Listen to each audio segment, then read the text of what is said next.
0. ACOG iRacing Series present to you here tonight, round number 2 out of 6 for the Super Speedway season number 2. About to go up and away here in just a moment. Here back live at where we were yesterday. Talladega Super Speedway presents to you with the ARCA cars for tonight. My name is EZECKIEL.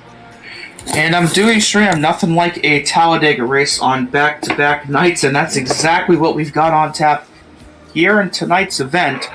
And we'll dive right in and see where everybody is situated here, not only in the practice times, but in points as well. Of course, we're only one race in, so it's still wide open for anybody here in this title fight. But we're going to look and see where everybody stands pretty early. Nick Miller won the opening race last week at Daytona with 49 points. And again, with only one race in, it's still pretty wide open for anybody.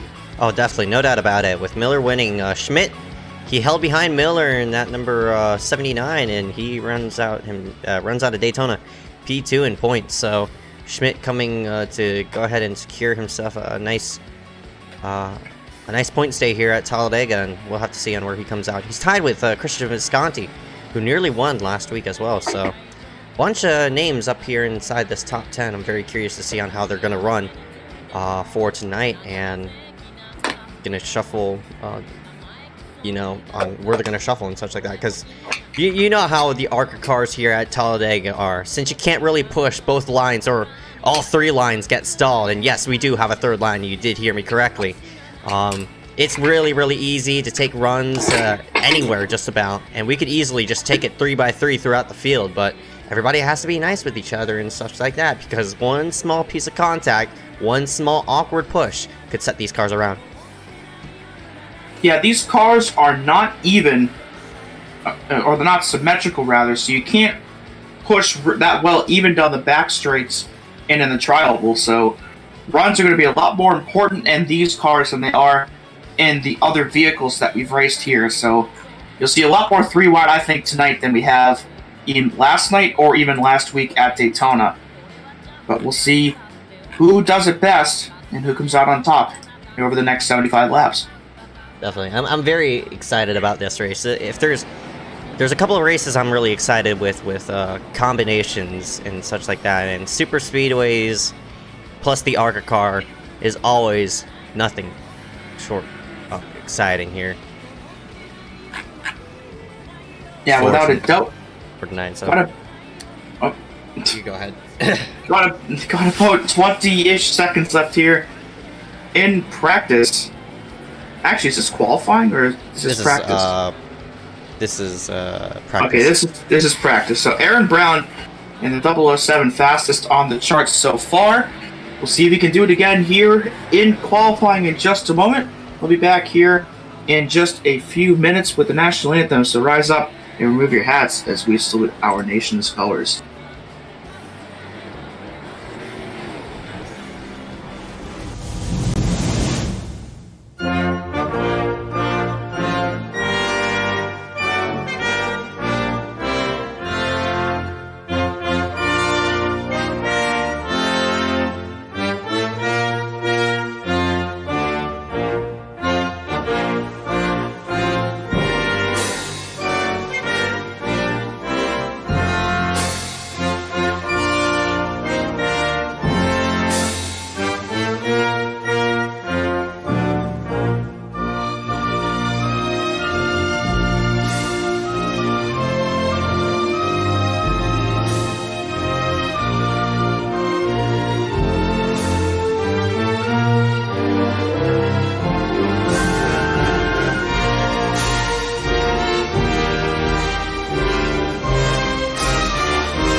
And we welcome everybody back here live at the virtual Talladega Super Speedway.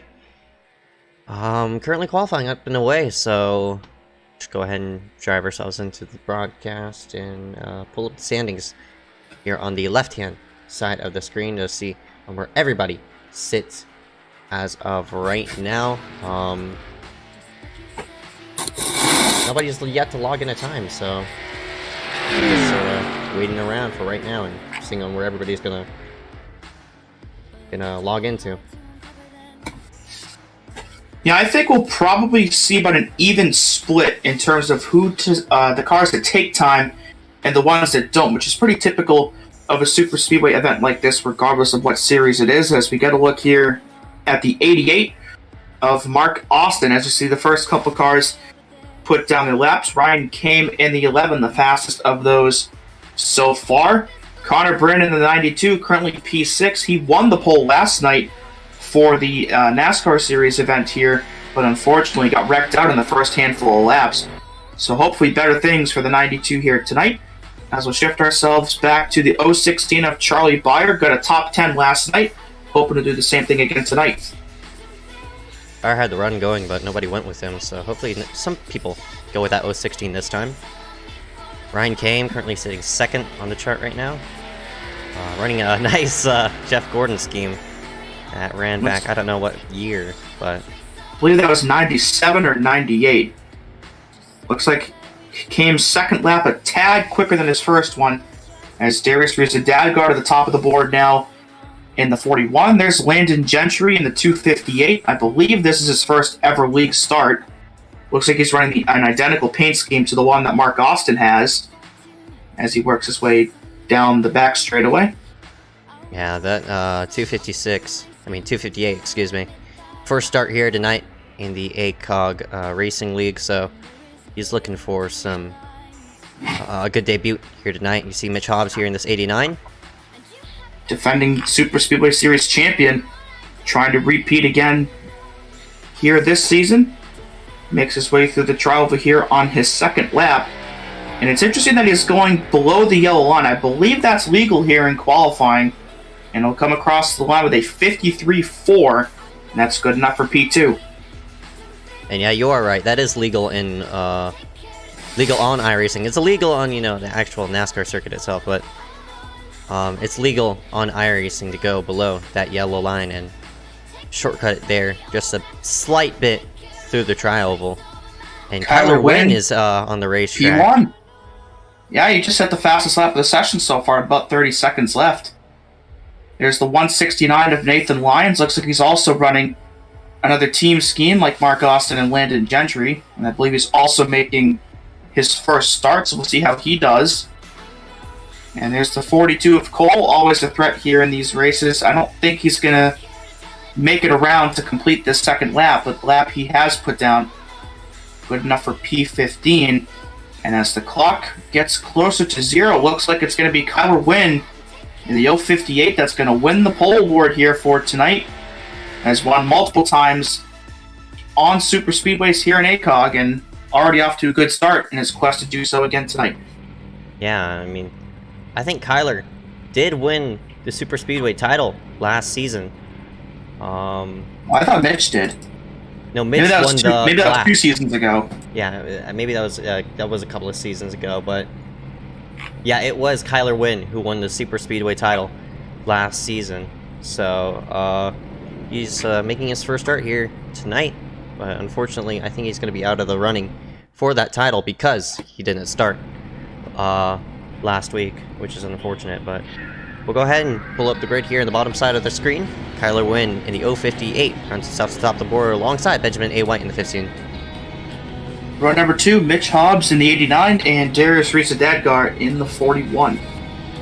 Eduardo Munoz Jr. in the number 29, row number 3, alongside his teammate, that number 92, Connor Brennan. Only a thousandth of a second apart in their lap times there. Row 4, John Cannizzaro in the 12 and Lewis Galvin in the 31. Good qualifying runs for both those cars. Row number 5 going to be Charlie Byer in the 016. Talked about his top 10 run. Kilo Hankins making one off here tonight in that number 72. Russell Orr's going to be shown on your screen. Find your favorite driver, and hopefully they'll win here tonight at Talladega Super Speedway. I'm very, very excited. Hunter Johnson's making a start. That's surprising. Yeah, good to see him back here. And not in his typical 12, will be in the 001 here tonight. There's Mark Frimpong, won his first league race last night here at Dega over on the NASCAR Series. Score ourselves a bit further back through the field. There's Schmidt, runner-up last week at Daytona. Nathan Lyons making his first start. Yerk got a really nice run last night, ran top 5. Hoping to do so again tonight. And back to the last couple of rows here on the track. Well, looks like we might have 40 tonight. And back here, yep, exactly 40. So another very strong field here tonight. Gonna be a lot of cars for 75 laps. Probably gonna be a lot of wrecks, but we'll see who survives them all and comes out on top. We'll just have to see as the field rolls themselves off for the race. We'll go ahead and pull up, race analysis to set ourselves here for tonight. 27 to 33 laps should be the fuel window. We saw a lot of people overshoot that pit road entry, so we'll have to see on how. Yeah, we'll have to see on how they'll take it here tonight, because these are similar to the Xfinity car. Going to be a 2-stop race on fuel as well, for 27 to 33. So even if you stretch that out to 33 on both runs, we'll be just short of that 75 mark, unless we get enough cautions. If we have maybe 4 or 5 cautions, I think that'll be enough pace laps to potentially make it a 1-stopper. But if it goes green all the way, it will be 2. Track tempo 96 might be a pretty slick one out there, on top of cars that don't push very well. Might be it'll be a very interesting one, given all that put together. I'll probably be wheeling and dealing out there over the next 75 laps. I'm excited. I'm definitely excited as well, but these first, I'd say, 20 or so laps are going to determine who's going to filter themselves to probably the top 20, because I expect a bunch of wrecks before that lap 20 mark. These cars are hard to push, and we'll just have to see on who those drivers are going to be to, get themselves situated right. I mean, look how many people are going to be starting on pit road, including 4th place as Darius Dagar. Saw that last night as well. I think we had like 16 or 17 people start on pit road last night, and it looks like a fair amount are going to do so again tonight. So we'll probably see another pack of those cars that will all do it together, but we got about, looks like at least 25 or so that will be taking the green, and it'll be Kyle Wynn and Benjamin Light leading us to it. Here we go, live from Talladega Super Speedway, day 2 of racing here at the Super Speedway. Kyler Wynn, the 058, will lead the charge to the green flag. Green, green, green. Up and away, 75 laps to go.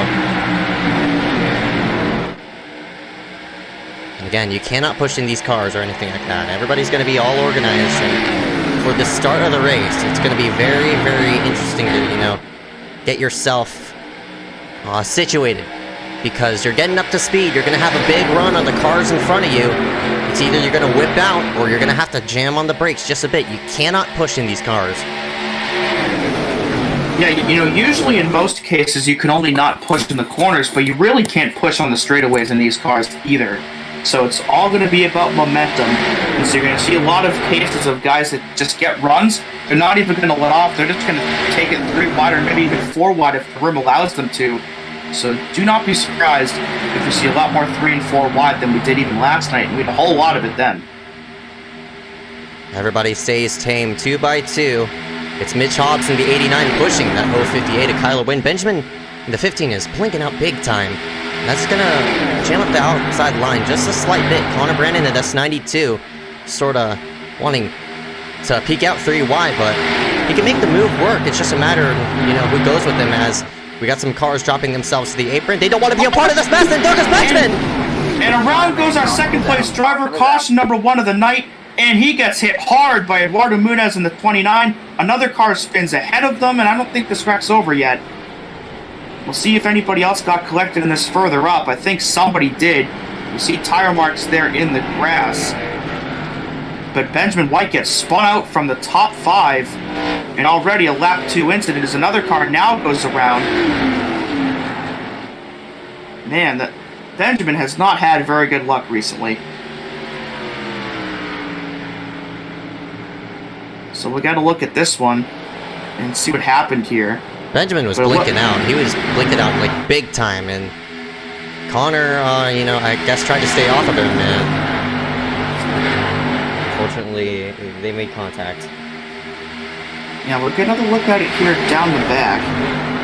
So the people that dove to the back, I mean, that was great timing, and it looks like it may have just been a bad push from Connor, but that was weird how the car just jerked back and forth like that. That was bizarre looking. Definitely a big push from the 92, but the way it went up and then down and then up and then down again, that was really weird. Yeah, right about there is when Connor pushed the 15. And what it was just so weird to see it go back down like that, and nothing Eduardo can do. Did everything he could to miss him, and unfortunately it wasn't enough. And I think, again, somebody else ended up in trouble up there as well, but got some early takers on pit road, including our race leader, Kyler Wynn. So, tough break there for Benjamin already. But I'm sure the people that pit started are thinking, well, that's exactly why I pit started. Yeah. Gonna have to restart ATVO real quick. ATVO is being weird, so have get this thing, you know, going ASAP and such, so.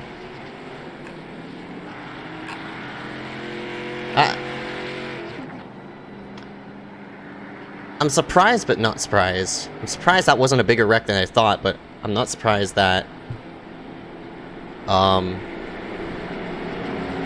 Benjamin got turned like that, because he was blinking big time. And I don't think Connor had a huge misjudgment on his part.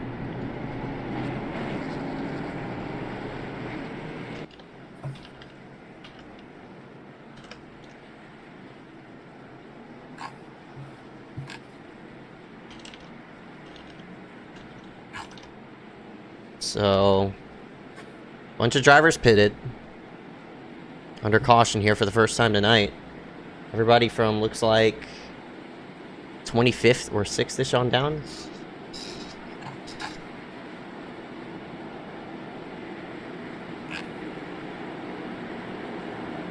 All hit pit road.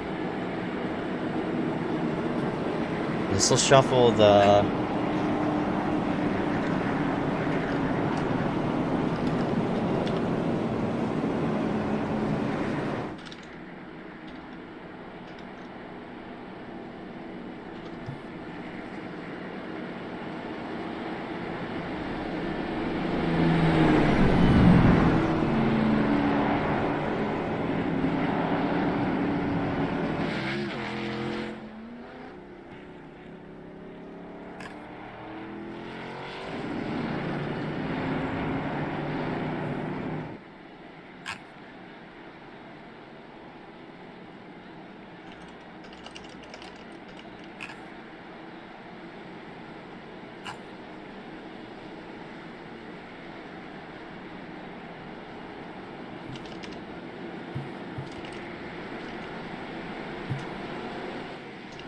Looks like you have a couple more people going back down pit road to top off on gas. Very curious why the 7 Tommy Reynolds didn't get the wave around. He was the first car 1 lap down, but it seems as though what happened was he was on pit road at the time of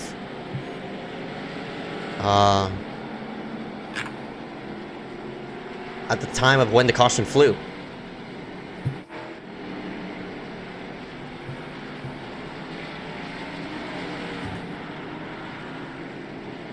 Yeah, bad break there for the 7, but I highly doubt that will be the only caution of the night.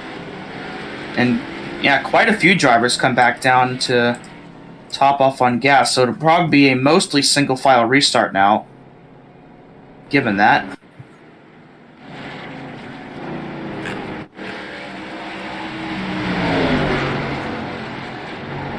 Whoa. What the? I don't know what that was.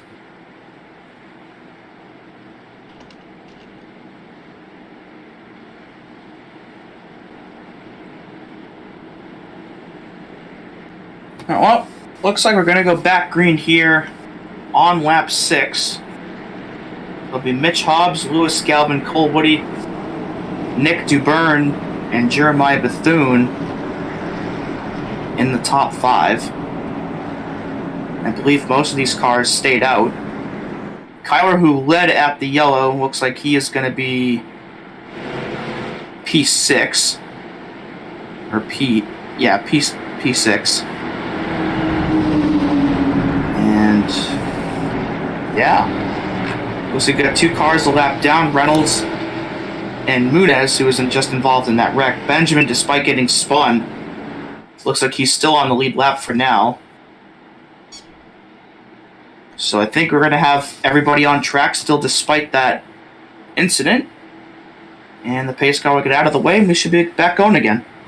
And so, early incident to set the field down for the moment, but go ahead, take the green here on lap number 6. Mitch hits the throttle early. That's a bad idea because he's going to get ran over once he gets on the backstretch. And you know how you cannot push in these cars.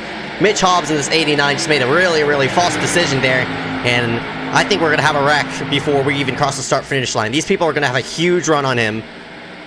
Yeah, and with the people that started single file back there, this is going to bunch everybody up really quick. And it would not surprise me at all if in another lap or 2 we're back under yellow. We'll see, though.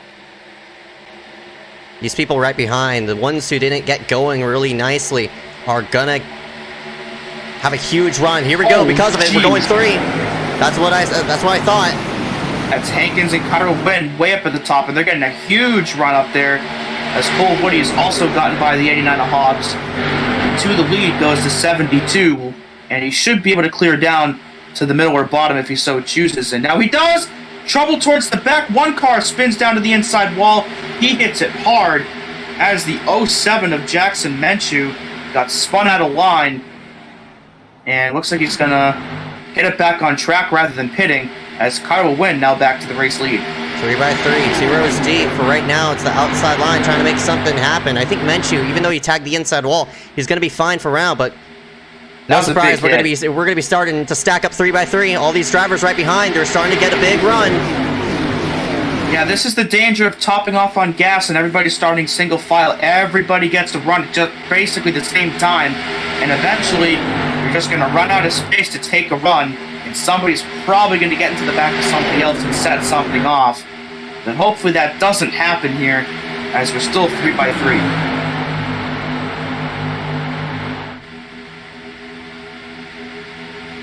Looks like it's going to be Kyler leading again at the line, just by a smidgen over Hankins, or actually the other way around. Looks like Hankins led the lap.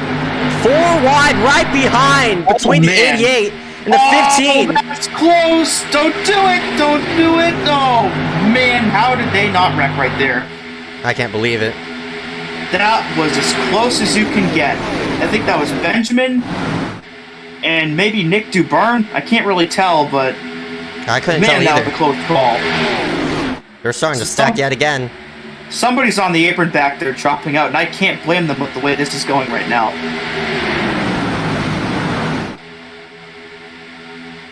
It's getting aggressive. 3 wide again. It's Hankins who moved up, and Woody, he nosed himself to the bottom, so Hankins is not going to have a run through the corner. But look at Mitch in this 89. He's all over Win.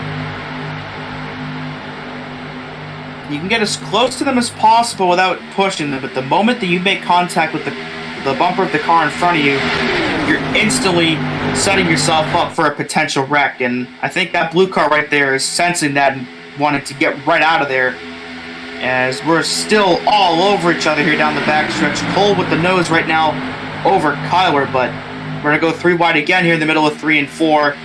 And it's getting really dicey now.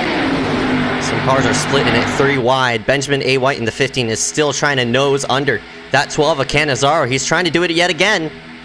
Cannizzaro is just trying to help Woody, and Woody's not wanting to pinch so much just yet as one car got out of line. That's the 149, I think, of Jeremy Leto. They're going to go 3 wide. Here we go. As I said, Benjamin's just splitting middle.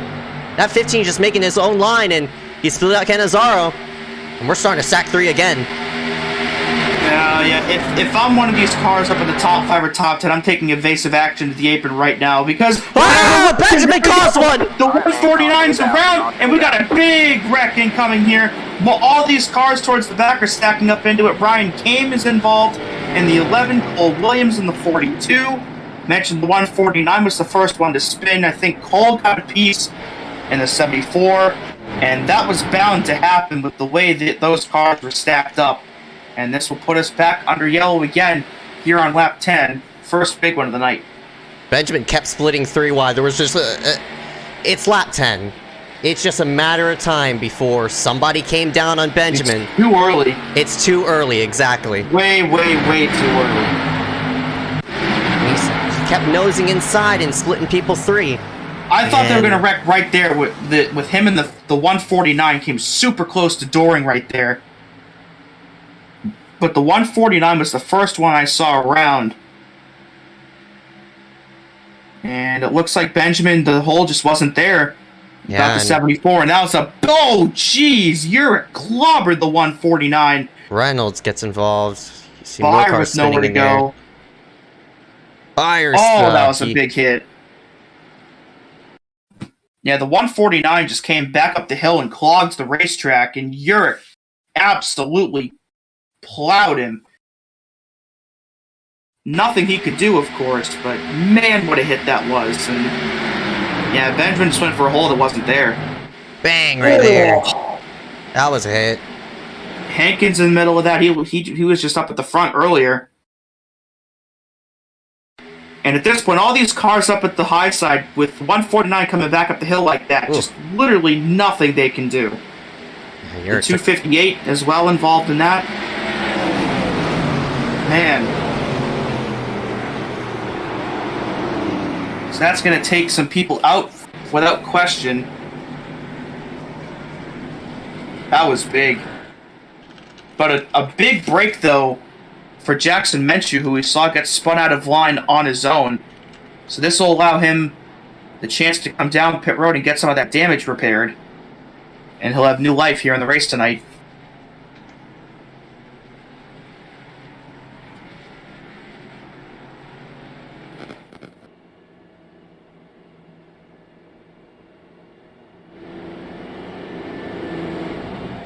Everybody from 4th on back is going to hit pit road.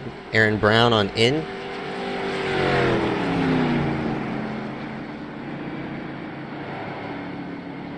Ready, people dropping out. Looks like Michael Gregory is out. Ryan Kame is out. I think Urich in the 6 might be out. He took a hard hit there right up against the barrier. Similar like what we saw last race. Just people racing over their heads, and this in result is going to cause a lot of people to get eliminated. Not only that, they're going to have they wasted their day, and also other people's in the process. It's lap 12. Too early.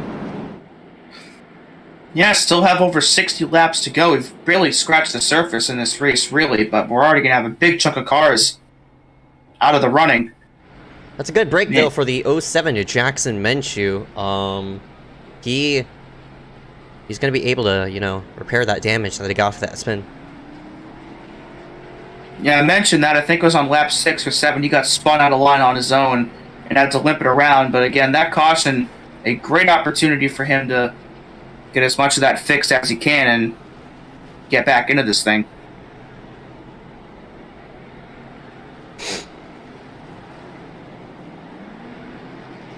Wynn works himself back on in. DeAngelis is back in. Harrison, Aaron Brown. A lot of people decide to top off. It's going to be the same thing again. Since these people are topping off, they're going to have to restart single file again. And it's going to stack everyone up again. More people decide to hit pit road this time than last time, but I think the fuel situation is more, what you call it? They're going to have to save a fair amount of fuel still. Since that fuel run is around 30-ish laps, so I'd say 2-3 laps they're going to have to save, or maybe even more during this run to make it a one-stop race. So I see why they're hitting pit road rather than right now rather than later.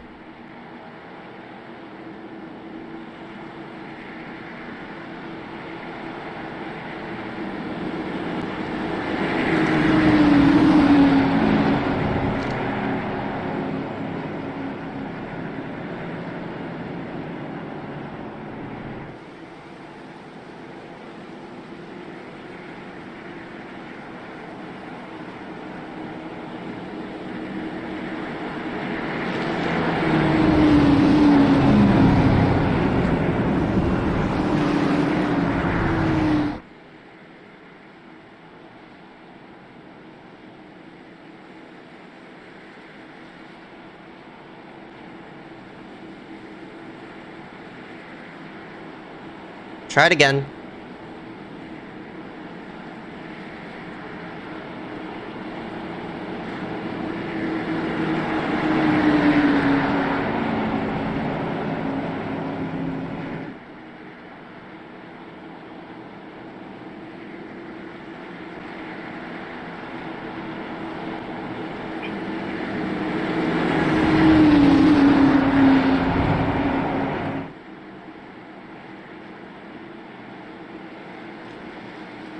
Going to be Hobbs, Cannizzaro, Bethune, Galvin, and Woody, the top 5 this time.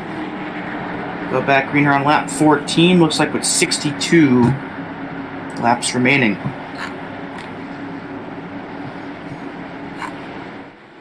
You see all those cars right behind going to be starting single file. From around, I'd say, Tanner Johnston in the 280. Green, green, Green, green.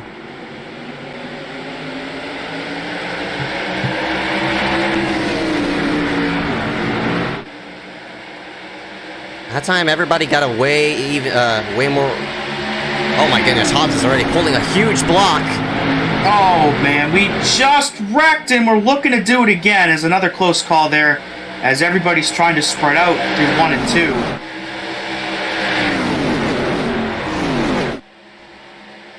Go down the Couple back. more cars dropping out of line. And there's Cannizzaro up the middle with help from Woody and Frimpong. And Woody's going to make a move to the bottom to take the lead, but Cannizzaro shut the door on him. And for the first time tonight, that 12 car now paces the field here on lap 14. Even though Mitch in the 89 blocked big time, he's still, everybody right behind him still got a organized restart, and we stacked up 2x2 really quickly. Frimpong leads the lap. Yeah, trying to go 2 in a row after winning last night. Looking aggressive here already, as he now assumes the race lead from Cannizzaro. And we're already stacked up 2x2 or 3x3 is something just happened to the 53. Might have gotten a bad push from the 12, but he holds on to it, but he's going to drop quite a few spots as a result. Brandon to the front. Nice push there by the 280 at Johnston. And it's a win in the 058. To be the pusher of that 280.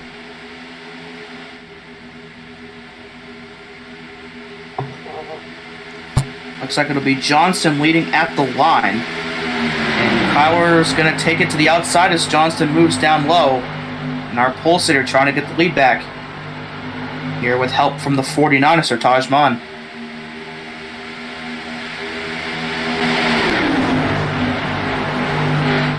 Some cars dropping out big time. Johnson goes to the apron. Looks like Cannizzaro's down there. Woody's down there.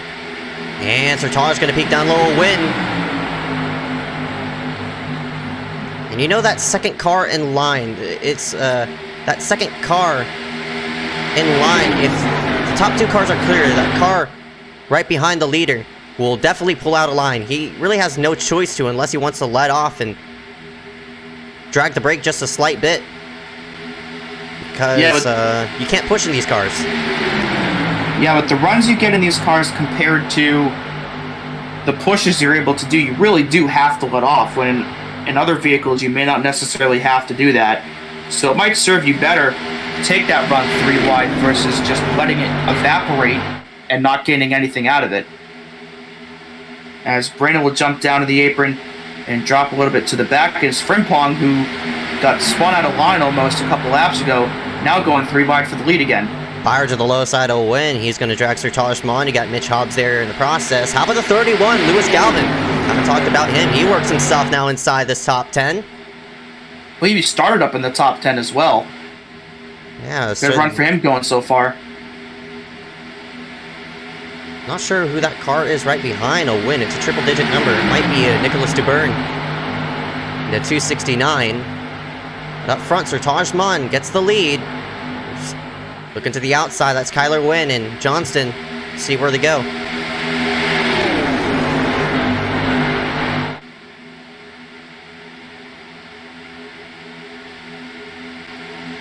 Beyer gonna slot himself behind the 53 of Frimpong. As Johnston looking to get the lead. Yeah, he tried, but the Kyler Wynn really shut the door on him there. And he'll maintain the lead for now, but Frimpong's going to get a big run through the tri-oval with help from Beyer, and I think the 53 is going to lead it at the line. We've seen that a couple times already tonight where the car on the low side presumably was going to lead the left, but the outside gets a run.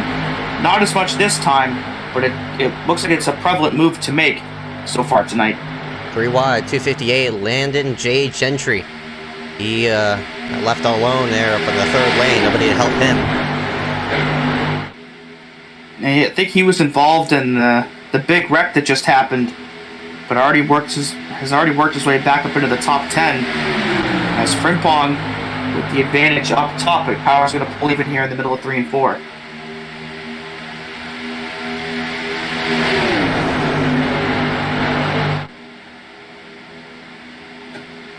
Sertage peeks below the apron, looking to get a bit of air on that nose.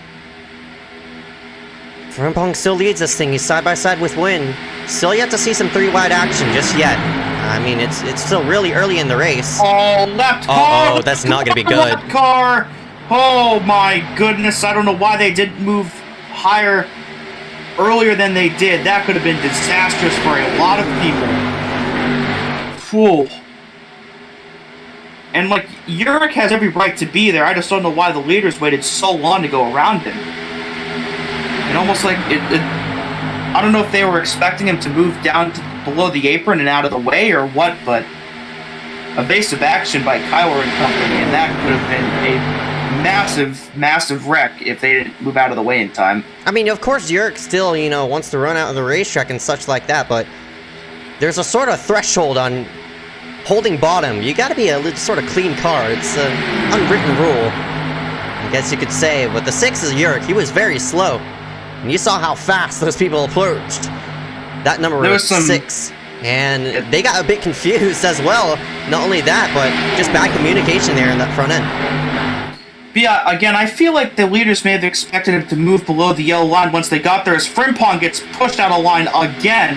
That's the second time in about 5 laps he's been pushed below the apron out of turn 2 from the race lead. And he holds on to it once again, and he's drifting it here.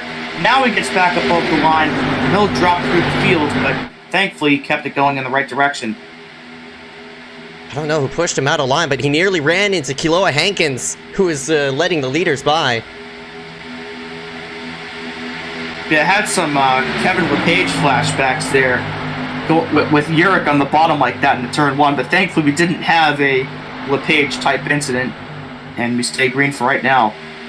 As Beyer now back up to the front. Beyer in this 016. Good to see him lead laps. here at Talladega. On the high side, you got Mitch Hobbs in this 89 who has one win tagged onto his name. That 89 won the Clash back a few months ago. So he's had to, you know, really write his name into the official record books. But Mitch in this 89 does have a win, just an unofficial one.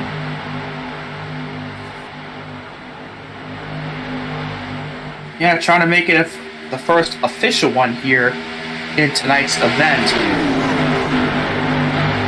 As Kyler is going to make a move up to the top in front of that 89.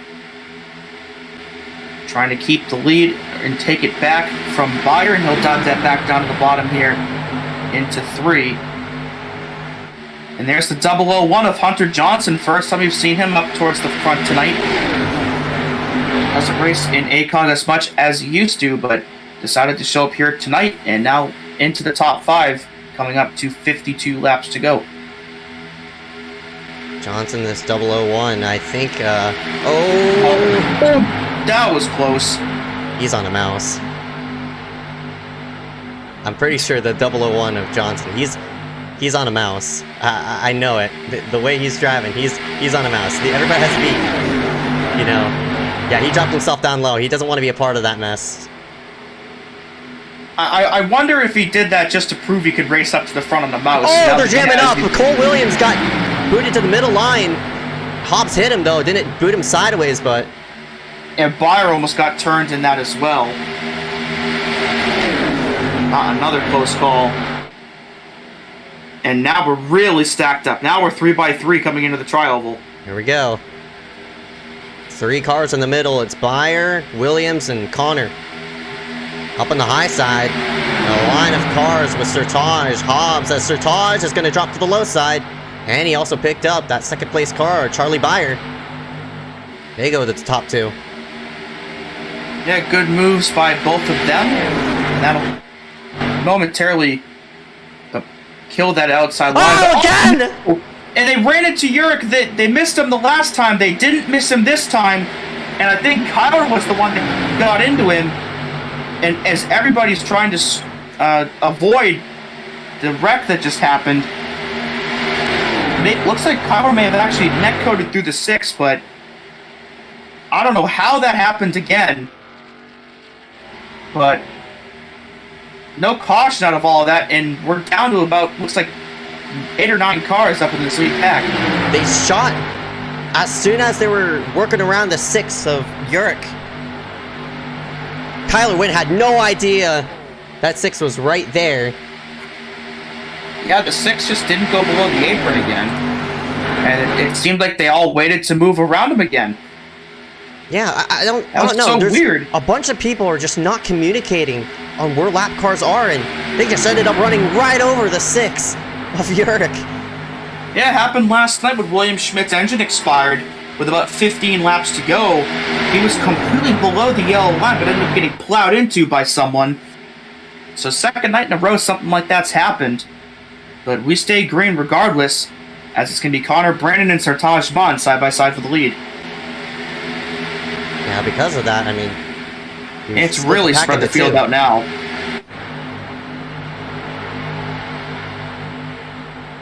As they'll go by the 149 of Leto, as they were briefly 4 wide for about half a second there. Kyler went splitting the middle, tried to get around the 89, couldn't do so there, but they're looking 2-3 wide yet again, but we've split the pack into 2. Big pack right behind here with DeAngelis and all those other drivers, but... Yeah, we basically had 3 packs, but the front 2 packs have now merged back together into 1. So we're back up to about a 15-car lead pack. And I believe that's Hankins they're coming up on now in the tri-oval. And at the line, it's going to be the 49 as Kyler was Tokyo drifting it right there out of the tri-oval. He was dead sideways, but held on to it. Man.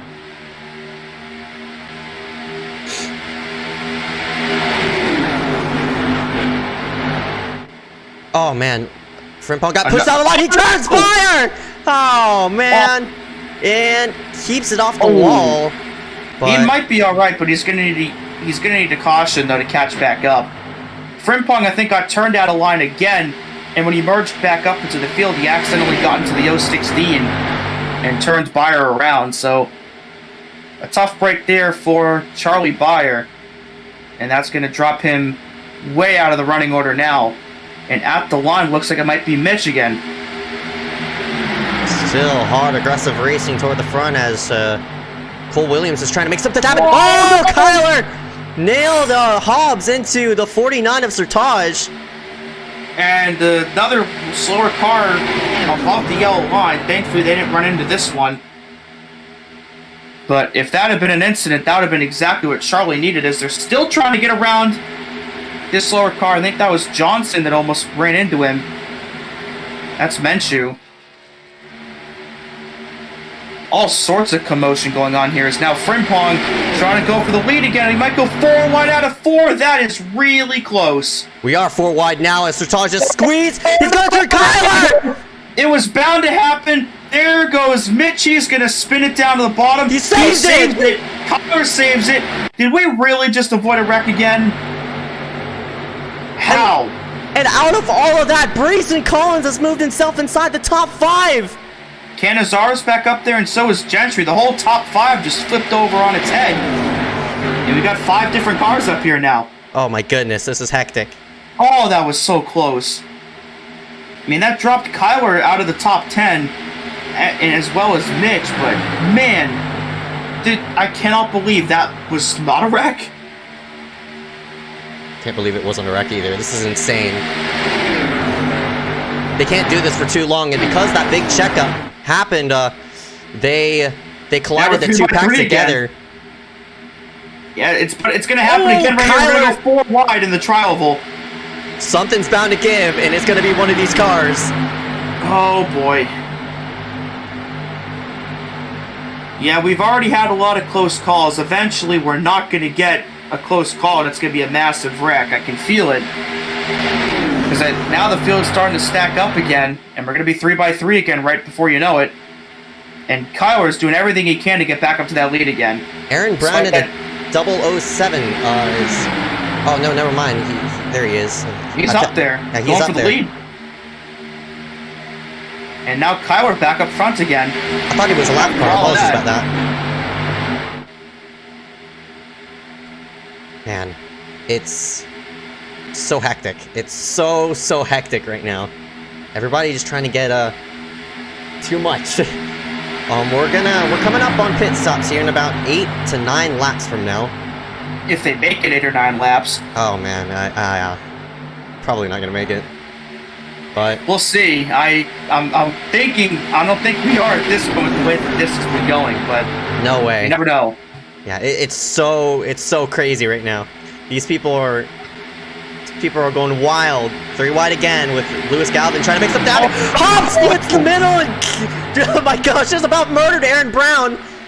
Oh my goodness, and I think Connor just went all the way up to the top. Like, I want out of here now. I think Connor senses a wreck and does not want to be part of it. As Aaron Brown's gonna go all the way up to the top. We're gonna go 3 wide for P2. At the line, it's gonna be Sartage, but they're all over his back bumper. Block City here at Dega.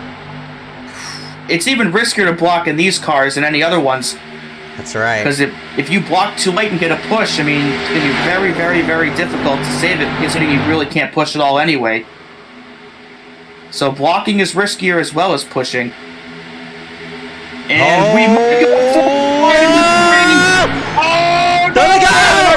this time. There goes Frimpong. There goes Aaron Brown. There goes the field. Caution back out on lap 33, and this thing isn't over yet. Schmidt's collected up in this. A lot of other cars are going to be in it. There's Frimpong. Looks like he won't repeat here tonight. And it finally happened after all of those close calls. We finally had a wreck. And it was a big one. At least another 10 cars in that. I think it was Aaron Brown and Frimpong that were dooring down the backstretch, and they doored each other one too many times, and it sent the 53 spinning. There's Oh one, man, yeah, and there's 2, and 3. Frimpong got What a save by... Did you see that save by Sartaj back there? He got hit by Aaron Brown. He kept that thing going, I'm pretty sure. More cars piling in here. Connor Brannon. And Azaro. There's Hunter Johnson taking evasive action. Landon Gentry. But I think it was maybe Mitch or Sartaj. One of them got hit by Aaron Brown and drifted it about halfway through the corner and kept it going. I think it was Sartaj. Frimpong, he nailed 007 of Aaron Brown. Aaron turned right into him. I'm not sure if that was out of frustration or what, but yeah, Connor got collected as well. And it's the 269, I think that number was. And they wrecked again further up as well. So this is what I saw. This is Sartaj drifting it after getting hit by these 2 cars. Let's see, did he keep it straight? Mitch is clear. I think he might have. There's Tabor in the 8 as well. Kyler got a piece. Ooh, Connor got clobbered by Aaron Brown. Jacob Oliver ran over the back of Tabor there. There's Gentry getting it to Connor. There's Woody in the 74 going up the little banking down there. That was a messy one. And Sartaj did, in fact, keep that going. That was a great save by the 49. Schmidt! Oh my goodness, I think it was Hunter Johnson. Hunter's weaving through the racetrack. That 001. He's on a mouse, by the way. Just throwing that out there. And we're still not good on fuel to the end as well after this. They're still going to have to pit one more time. Right.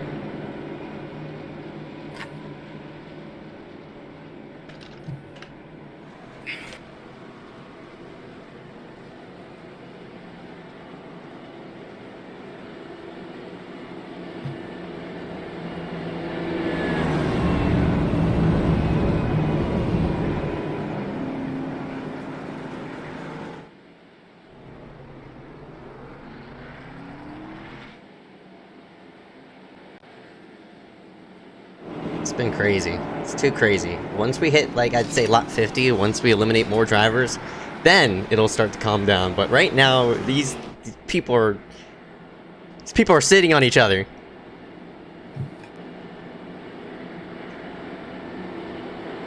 These people are littered everywhere for this lead. No organization at all. And in result, it's caused another big wreck.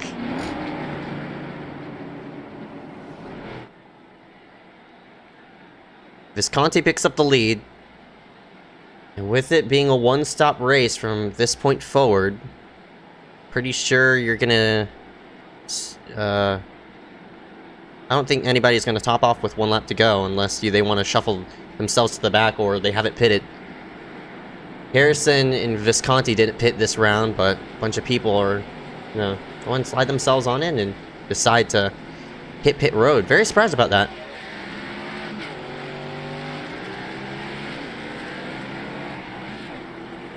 So Hobbs in the 89 will take the lead again from 3rd. Wave around to the 149. That's Jeremy Leto. He's multiple laps down, unfortunately. Eduardo Munoz in 29. He's 8 laps down. Looks like they got that machine repaired.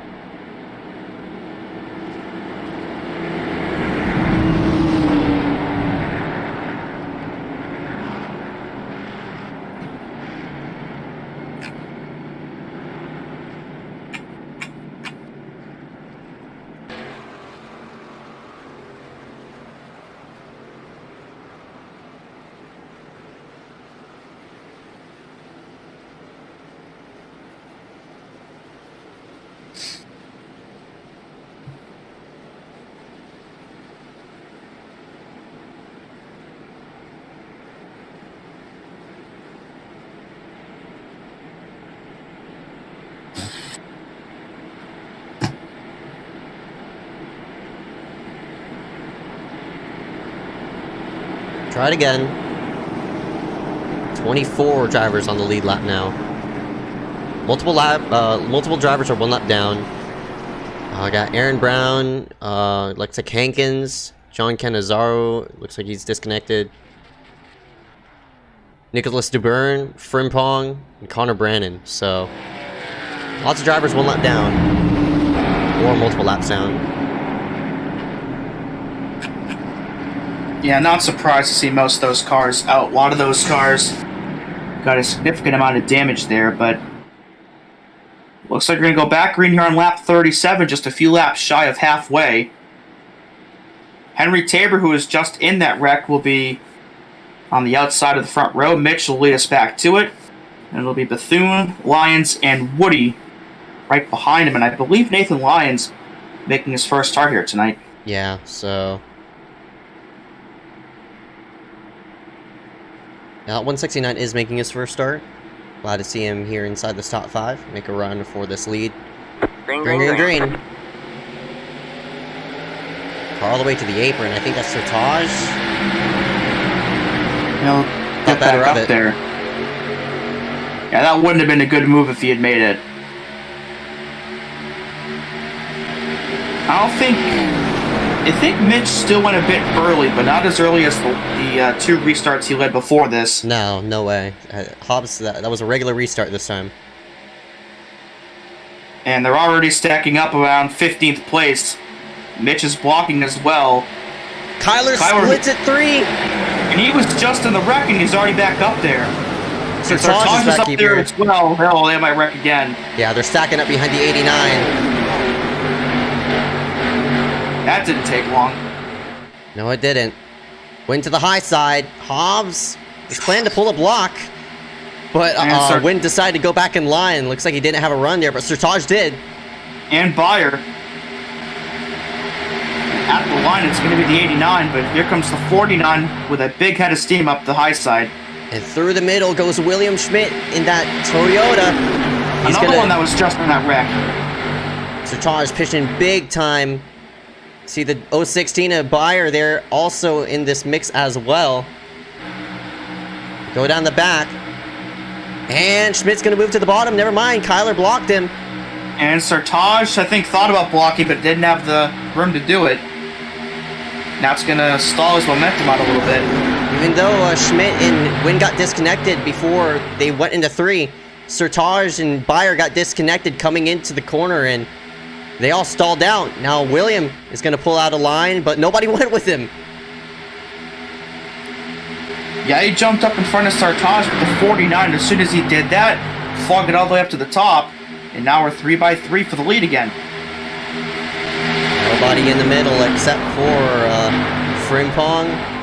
No, that's not Frimpong. That's the 74 Woody and Schmidt in the 79. You go down the back. It's Wynn on the bottom. Schmidt in the middle. And the 49. Sertage up top. It's easier to hold it 3x3 in these cars rather than in other cars because you can't push in these. We've seen a lot of close calls while 3 wide, though. That's right. You gotta be careful. Mike almost went 4 wide right there through the trial of around 12th place, but they thought better of it back there. Still 3 wide. Beyer's making a good case there up on the high side. He just needs a few more people to maybe make something happen. And he got Bachman. And you know that 84 is going to take it 3. He likes running against that safer barrier. First time we've really seen him up front tonight. See what he can do with it. As that slower car all the way down to the bottom and out of the way. Very surprised Schmidt and Woody have been able to stay maintained even though they only have 2 cars. And Bachman looks like that 84 is going to bail from that third lane. And Wynn's going to pull forward because of it, since those 2 outside lines both got disorganized.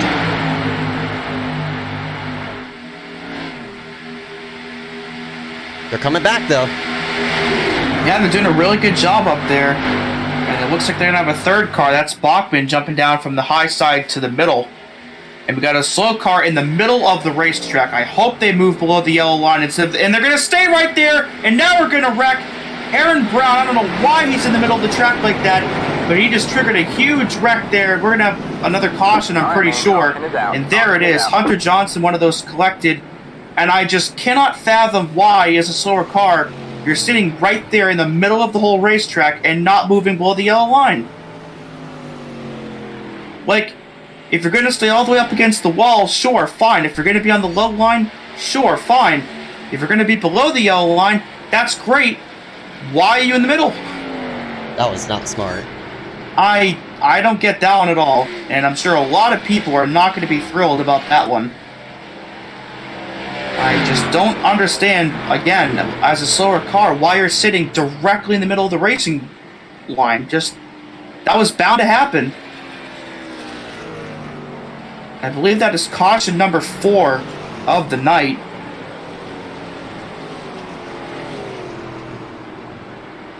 Man.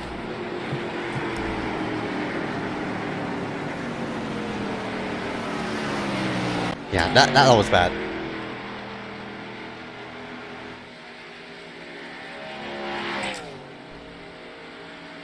Well, we'll get a replay of it, but the picture kind of told the story with that one. Yeah, they're 3x3. And, you know. Yeah, they're 3x3, and he's just in the middle lane. Like, can you not see these 20-some-odd cars coming right at you like that? I mean, Cole's got a lot of damage. Bachman's got a lot of damage. They piled in again up there before the camera changed. There's more of them that piled into it. There's Kyler trying to save it, and then right here, Bachman came down the hill. There's Visconti, there's Hunter Johnston, Ty Gomes. All these cars with all this damage from no fault of their own. I don't get it. Yikes.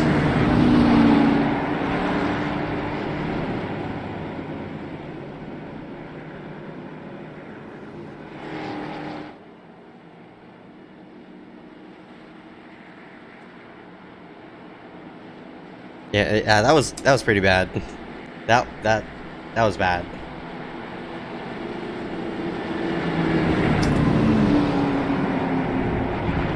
Yeah, not a whole lot to say besides that. I mean, again, the picture kind of told the story. Don't need us to explain that. So, back under the yellow here, just past halfway, and with 32 to go at the line, if you pit right now, you should be good to go on fuel for the remainder of the event. So, I would expect most, if not all, of the field left to make their way down.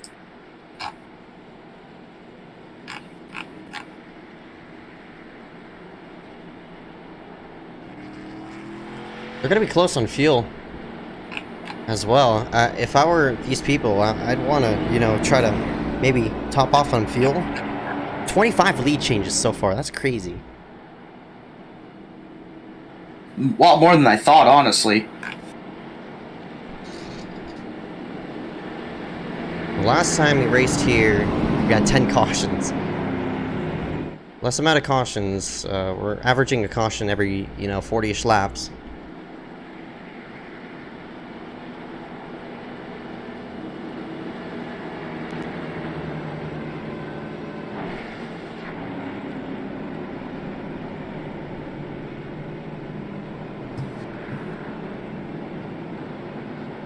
Bethune is gonna go back on in. Olsen.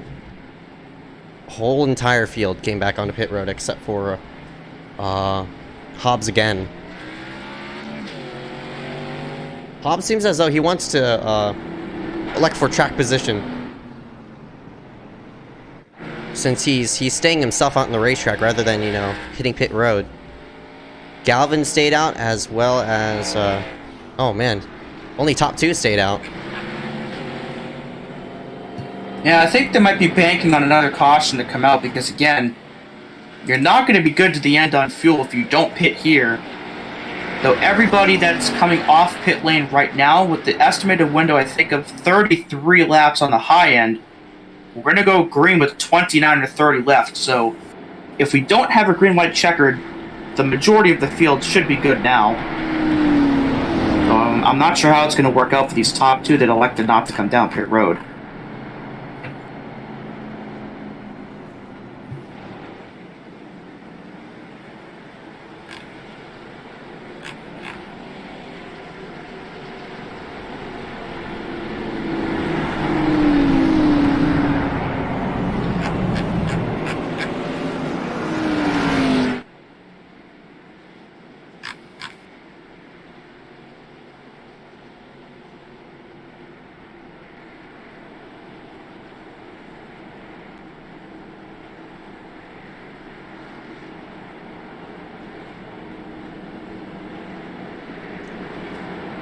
Look at the amount of cars who are going to start single file.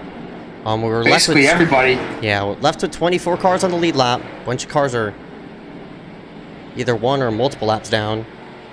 I think Hagen's got the wave around that time.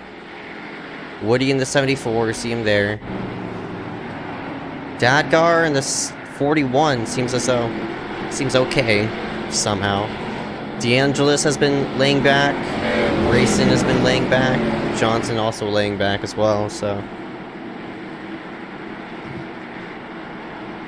Williams trying to let as many people by. He might, you know. Look, no, there he is. He's going to slot himself behind the 18 of Jacob Oliver. I thought he was trying to move all the way to the back. Would have had another caution lap because of that. But everybody organizes themselves for the restart, and we're back up and away yet again.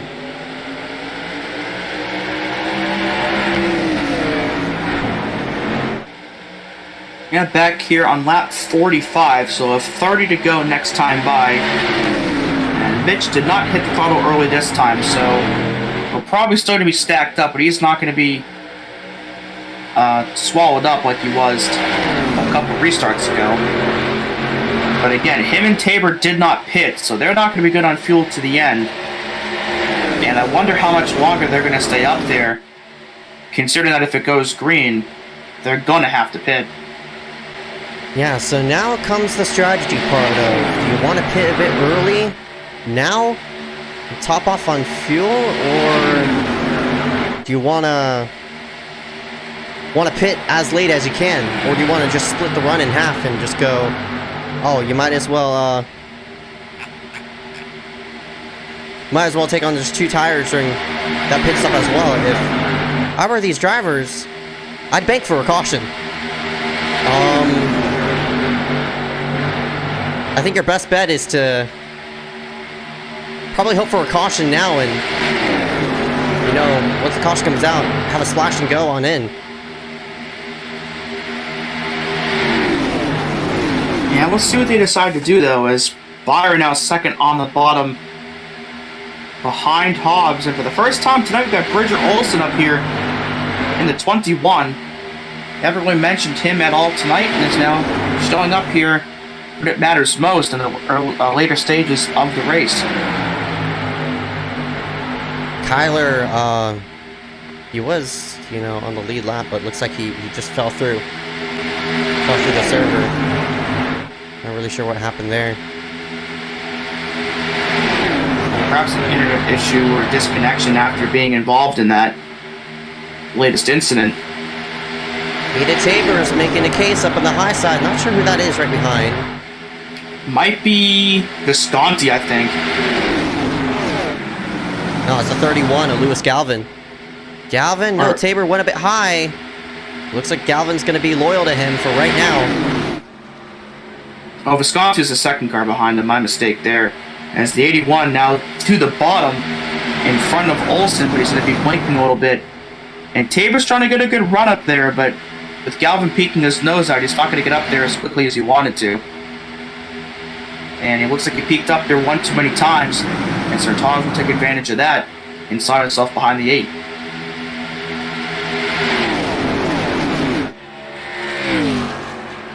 Not a lot of opportunities now to take it 3x3, but once we get to the end of the race, everybody's going to stack up, and then you're going to see some 3-wide action.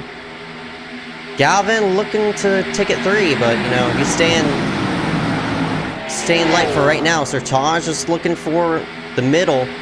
Doesn't want to take the risk. We already saw what happened there with Benjamin White.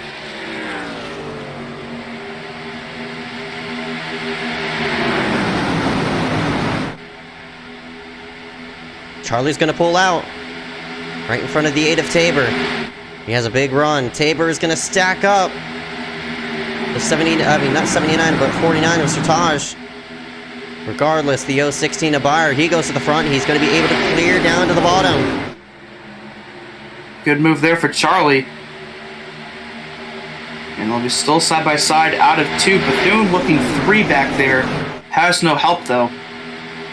Yeah, Bethune's has had a nice run in that 05. He's looking to set his sights for his first ever ACOG win. Fortunately, gonna go nowhere here. Up on that 3rd line, but to the front, Charlie Bayer goes. It's either been Bayer or Hobbs, but now the 8 of Tabor has scooted himself into the mix. You've had Sertage up there for a while. Sertage, too, is doing a nice job.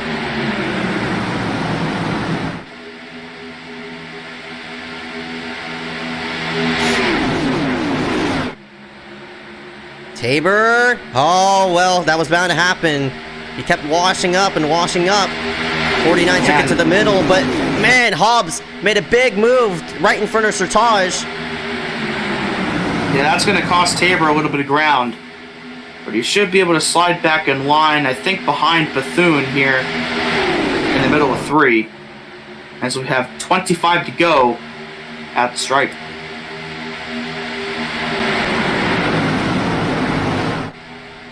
Hobbs was looking to block that 49 and make it happen.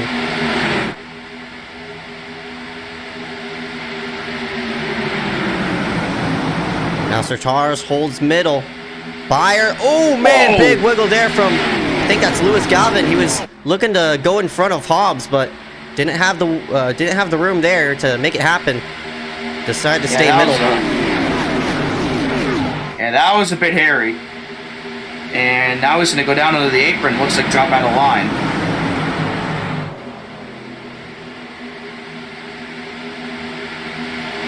And into 3, Hobbs basically up there by himself now. Yeah, that they got disorganized, and the 31 of Lewis couldn't find a hole in line, so he's gonna unfortunately probably be disconnected from this lead draft. And we're now 25 laps to go.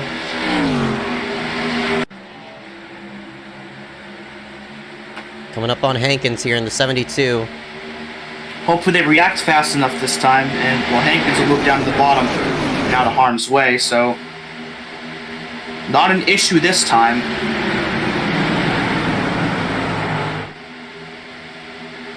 So it looks like Yurik in the 6 has repaired enough of his damage to where he's been able to run up in the main pack now.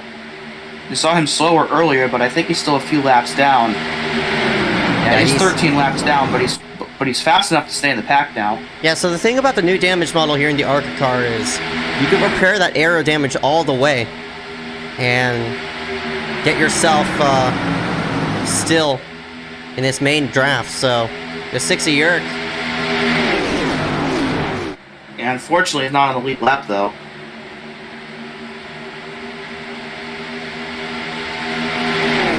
Yeah, not on the lead lap, though.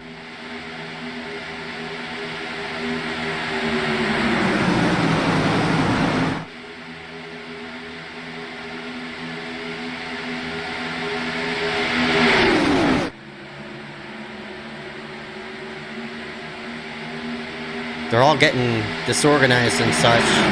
Haven't seen an outside line really kick into overdrive just yet, but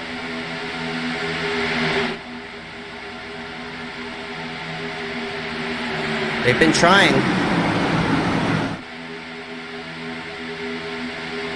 Not only that, these people toward the back, I think, are saving as much fuel as they can to get themselves set for these final 20 laps. So they are going to have to hit pit road soon. It's just a matter of when. Yeah, Mitch and Tabor still not good. So I'm still not understanding the strategy here of them staying out on that last yellow. I mean, I still think we're going to have another caution, but Me too. you have no clue when it's going to be, and at this point you have no idea how many laps they really have. So it's going to be interesting to see when they do come down. Fire to the front. New name into the picture, Landon Gentry. In the 258, he's going to work himself second on the high side. With the 05 there, Bethune, also in this mix as well. Well, not in the mix for the lead, but he's still in the mix of the pack. 3 wide, up to the high side. I think that might be... not sure who it is. He was making a good run up there. That's the 77 of Ethan Harrison. He was 13th when he crossed the start-finish line last time.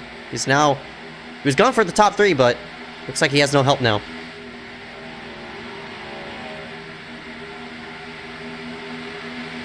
And I think, like, you look through the field, a bunch of drivers are fanned out. Nobody's really grouped with each other, and I think they're trying to save as much fuel as they can right now.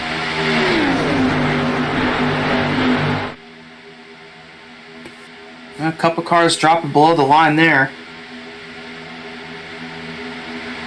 The lap machines.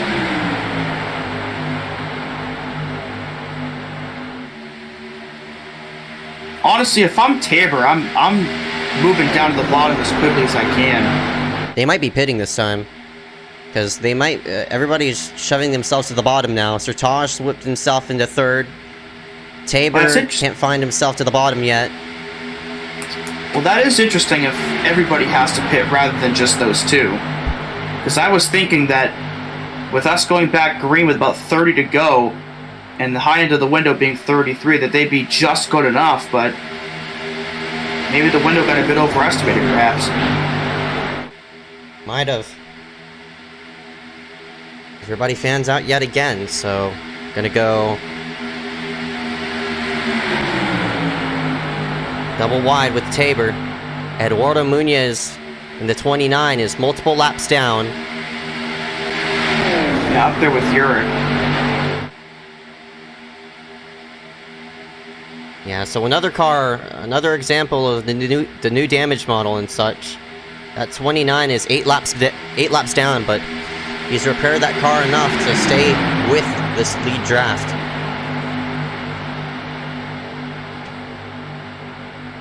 Yeah, Tabor now leading the high side with Landon Gentry in the 258. Those two and Munoz, the only 3 cars up there right now. And I think we're going to see Tabor move down to the bottom now, and we do. New leader, Henry Tabor, in the 8. But Gentry's getting a big push from Munoz, and that 258 might take it right from him.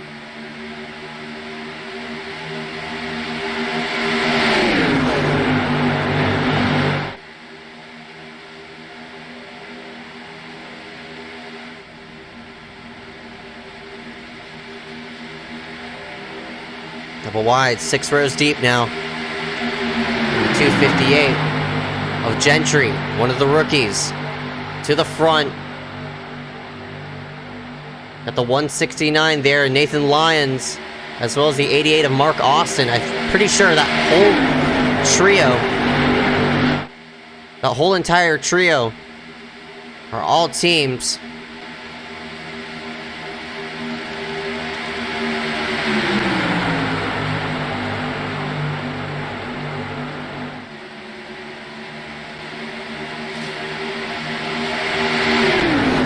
We'll have to see once the 3 of those people get hooked up, if they could control this thing. Yeah, time will tell. As of 16 to go at the line.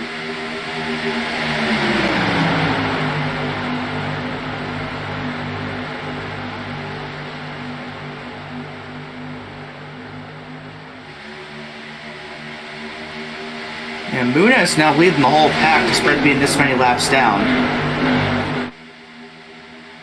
That's all right. So therefore, they're side by side for second as Oh, Eduardo. why is he Oh my blocking? goodness. Why is he's 8 laps down? I'm sure Bethune didn't really appreciate that one very much.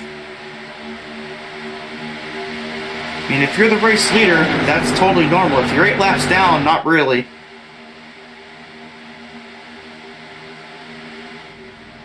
Wouldn't surprise me if these lead cars try to shuffle the 29 out now, after seeing that. Same situation of what I remember off of the...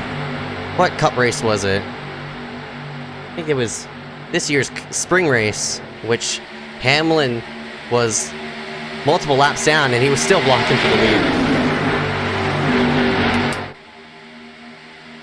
Yeah, guess it happens sometimes. But yeah, again, at some point I would imagine that they might try to shuffle him out here.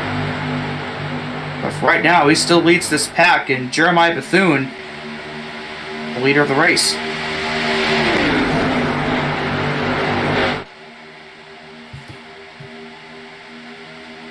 Urich in the 6, he's gonna split middle. Had a big hole there through the 88. Now working under the 5. Might take it 3x3 as Bethune is leaving a lot of bottom. Oh, that's a risky move there, but he gets away with it for now. Yeah. Gentry's going to maintain the lead, but look at Brayson Collins on his own up there in the 5. I think he's going to have assistance from Nathan Lyons, and we might go 4 wide here down the back. That was close. Yeah, Bethune was there as that 258 of Gentry was trying to make that that work. He's either trying to get up to the middle to work with his teammate, or he's trying to get around the 29. As those purple and black cars of Lyons, Gentry, and Mark Austin, those are teammates. And they're all up here now, coming to 13 laps to go. So those 3 are going to be ones to watch to see if they can work together to maybe get one of them to win tonight. And Gentry's trying his best to get around the 29, and he just can't do it right now. Eduardo's playing an interesting variable into this as he's trying to move up. Yeah, man, at 05 of Jeremiah, he's still there. And by the way, this is the first laps Jeremiah has led this season. And yeah, there goes Gentry. He's really trying to get around the 29 now, and he's blinking as well. This is getting dicey. Bethune has no help. I'm surprised nobody is behind that 05. Now Tabor goes up. Yeah, at this point, if I'm Gentry, I'm going to do practically anything to get at least in front of the 05, if not in front of the 29. Coming to just 12 laps to go. Byer makes a move up top, and now the teammates of Gentry and Austin are hooked up together on the bottom. We'll see if the third one of Lyons can get down there with him. First time we've seen the 05 lead laps here at ACOG, or any other, all sorts of series, in fact. I think the 05 now, feeling confident, especially... Oh! Through the go! There goes Gentry. I think he's going to be the only one. He's going to lock it down and just kiss the inside wall, but that's going to really disrupt the whole pack now, as it's going to be Tabor and Bethune going at it for the lead. Tabor, I think, just moved back down behind Eduardo, and so it's going to be Bethune leading still despite that. I'm very, very surprised. Nobody has helped that 05 enough to... Look at Sartage! Sartage might have had a good enough run to clear these 2. And... what a run he got! And he might be able to come down and... no, he can't, but what a move regardless. And that nets Sartage the lead coming to 10 laps to go. Not only that, I mean, Eduardo's holding bottom, and nobody could find themselves around this 29, so Eduardo's playing a huge factor into this. So that means that 49 could use that 29 as a pick. And it's really too bad for Gentry. We saw him trying his best to get around him, and he ended up getting turned in the process. And unless a caution comes out, his chances of winning have just about gone to 0 now. And I think Sartage can come down if he wants to, as we hit 10 laps remaining here at Dega. Yeah, now Sartage, he got clear of Eduardo.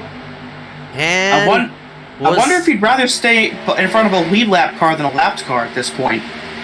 Maybe he's going to try to drag Bethune to the bottom with him. Probably. More lap cars moving down low. Here's Galvin. We saw him up in the lead pack earlier, but now going to go a lap down here to the leaders.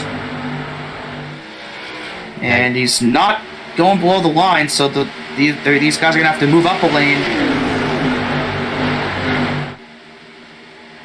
Now now he went down there. Oh, now Yerk pulled out to pit. Yeah, he's a lot of laps down, though. Another lapped car goes up high. 9 to go at the line. Still Sartage's lead. Schmidt and Miles Nelson have now worked themselves into the top 5. We're all stacked up now. These packs have reformed, and it might get messy here in a minute.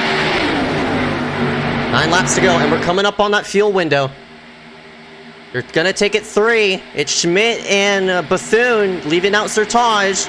But again, the 29 is not a lead lap car, so Bethune's gonna be able to clear these 3. And oh my goodness, Schmidt! What a move! I think the 79 could have, but couldn't quite get the run to. So now Bethune leads the bottom and the field, but Schmidt might have a big enough push from Sartage to get ahead of the 05. And I think he's got it here. And Sertage went to the bottom. Both come down. Wow. That was really impressive. Schmidt came in here second in points. If he'd win tonight, that would be huge. And Miller's not here, so he might take the point seed regardless tonight. That's right. And they're all close on fuel. Gotta keep that in mind. Everybody pitted 25 laps ago. You know what? Maybe that's why so many people stayed behind Eduardo, so they could try to save a little bit. Just maybe. We saw that last night with the hot potato that was the race lead. But I think these people are going to be banking for a caution. Oh, here there goes one. I think that was... That might have been a lap car, actually. That might have been Duburn. So he comes on the pit road with 8 laps to go.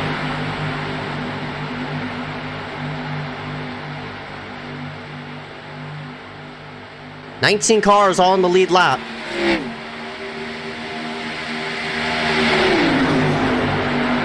And it's all made it interesting here. With 7 laps to go. All these people just, trying to make it to the end. Sartage has the room to come down. He does so. There He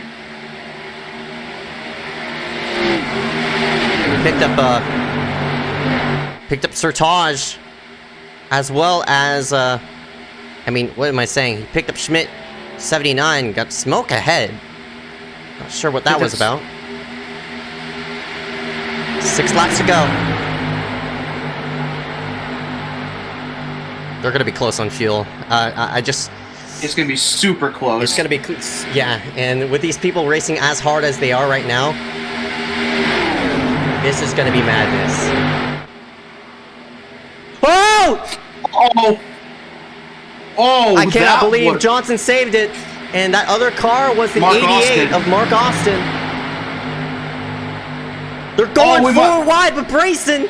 Oh, that was close. Bethune almost doored the 49 right there. As Frimpong, I hope he goes below the yellow line here. Or he's not. They're gonna have to move up a lane. 5 to go. 5 to go. That put them 3 wide. That left 89 of Hobbs up there. On his own. I think that's Gentry. Yeah, it is. He got spun out of line earlier. And he's gonna pull down as well. They're going 3 by 3 now. The way they're racing right now, I think they might be able to make it to the end, but not by much. Not by much at all.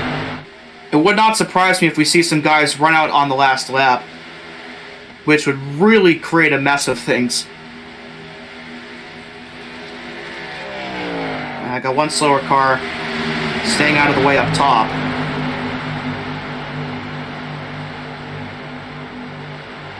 Oh, that was a close call around 10th place. Frimpong is now in the lead pack despite being a couple laps down, and that's the wreck. Tabor's gone around out of turn 2. Saved it! We keep green! And that's really disrupted the main pack, though. Oh, now we get a caution! The caution's out. I wonder if somebody came back up the hill that was slow and stopped it, or if there were more cars that got collected, but now the caution's out, and we're going to go to a green-white checkered. Oh, green-white checkered in the ARCA car. The last time we went, I think it was Spencer Burns that won, no, if I remember right. It was Kyler Wynn who won on a green-white checkered here last season. Oh, that's right. And yeah, that was the first contact. It was Collins and Tabor. And a big hit for Mark Austin. You know, just trying to keep it and... Oh, jeez. Yeah, just trying to gather it up and nowhere for the 149 to go.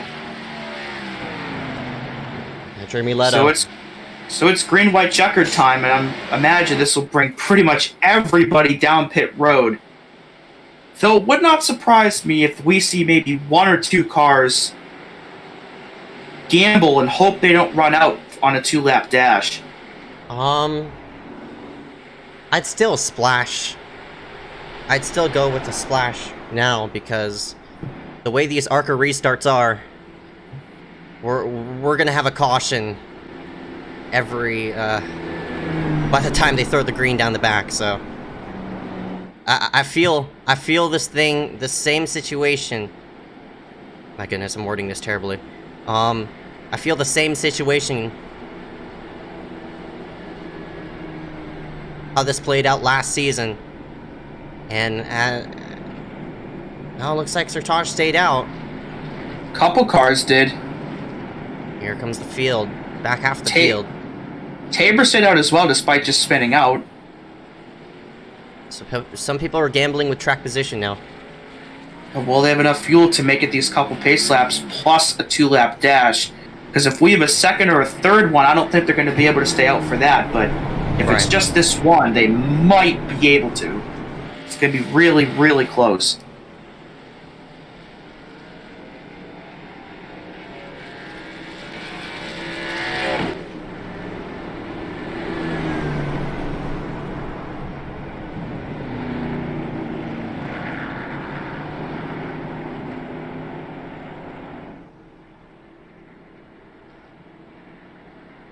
Yeah, you see they're on the apron just trying to save as much as they can.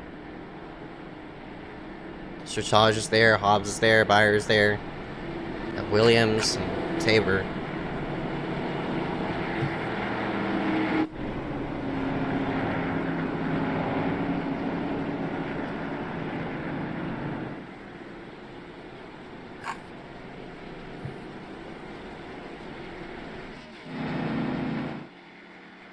Good break for all the people who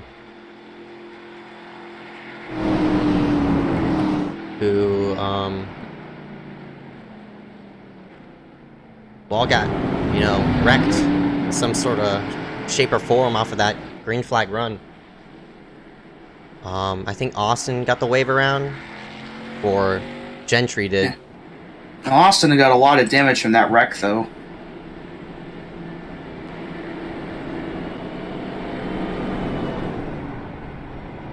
Sertage is shutting off the engine to keep that car to the end. So, again, you know, with stack-ups here with the ARCA car, it's so hard to keep off of each other's bumper. And once we take the green flag, everybody's going to be all over each other, especially with this many laps to go with the green-white checkered. So, I expect a wreck. I, again, expect the same thing of what we saw last season, in which we had to use all 3 green-white checkers. It's happened before at Daytona, where Christopher Weil ended up in victory lane after 3 green-white checkers. So these ARCA cars, they tend to go to the 3rd green-white checkered, because people tend to run each other over and such. So they got to be careful. Careful is an understatement.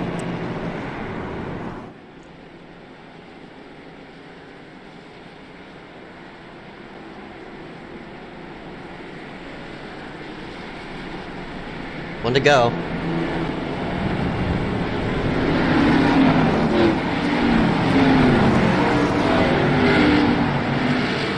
Bethune, after leading all those laps, has now found himself in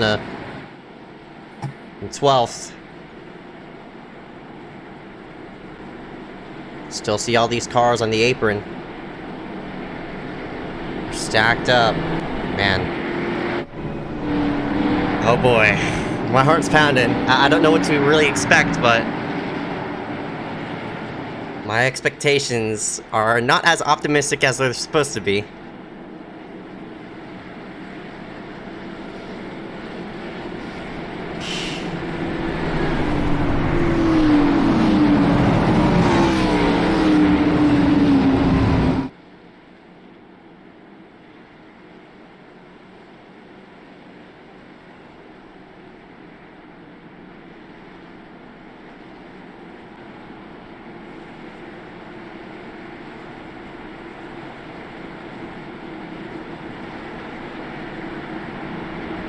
I don't know really what to say.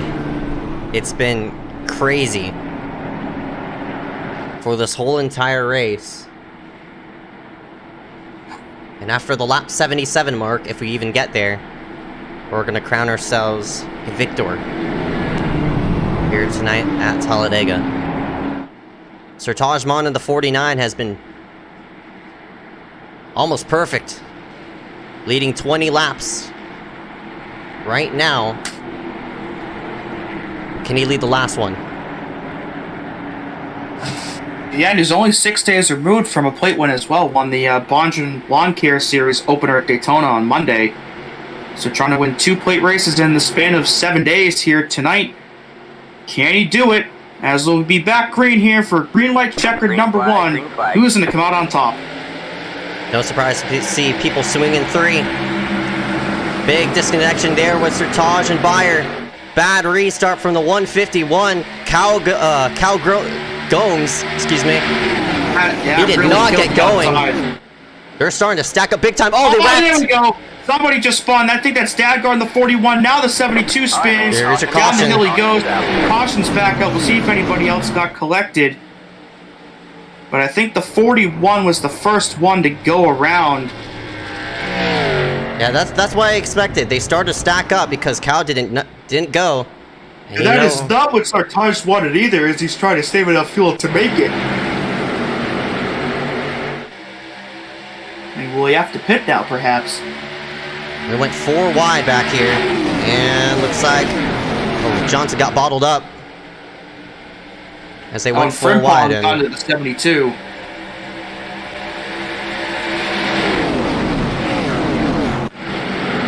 Yeah, there were 4 wide back there, as I think that was the 131. Oh, 31, and Johnson. Yeah, and Urich nowhere to go as well. That's the 031 of DeAngelis, and Johnson ended up spinning as he, you know, clipped DeAngelis' quarter panel. Booted himself up the racetrack, and you see the 72 Hankins. That's what triggered the caution right there, was Hankins spinning. Also collects Darius Reza Dadgar, who's gonna elect to stay out. But yeah, they wrecked, and we're gonna go into green white checker 2.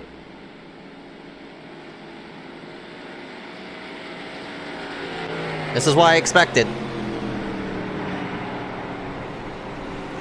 Unfortunately.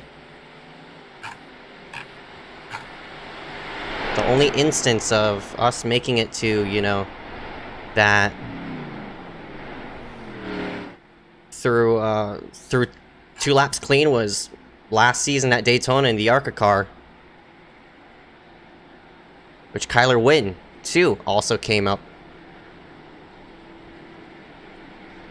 victorious on that part, and he ended up taking the checkered flag over Cole Woody in what was the closest finish in history. Yeah, a single thousandth of a second, I believe that one was. Yep. Something like that, or I think with 2, it was something like that. But close one nonetheless.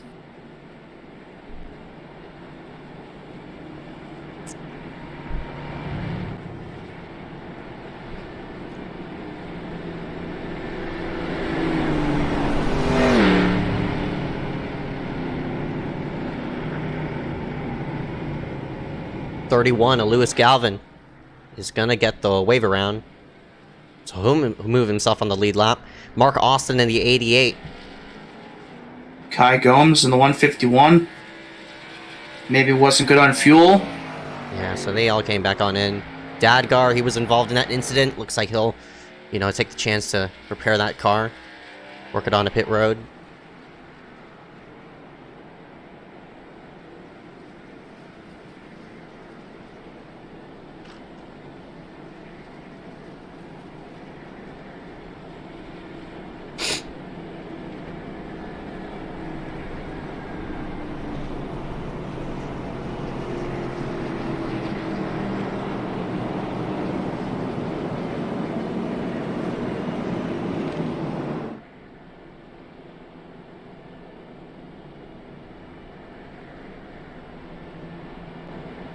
All these drivers on the apron just trying to make it to the end. Beyer, Hobbs, Williams, Tabor, and Sertage all trying to make it to the end with their just one stop.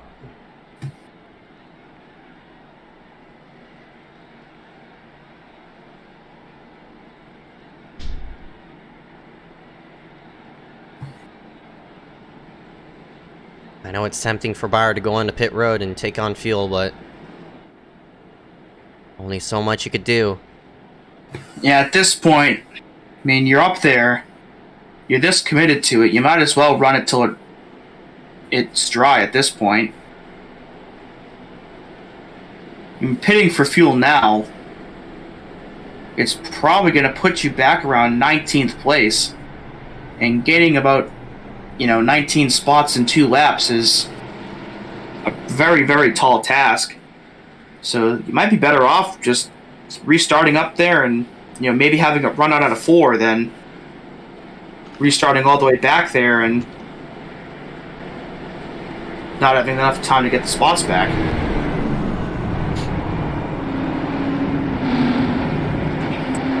We'll try again.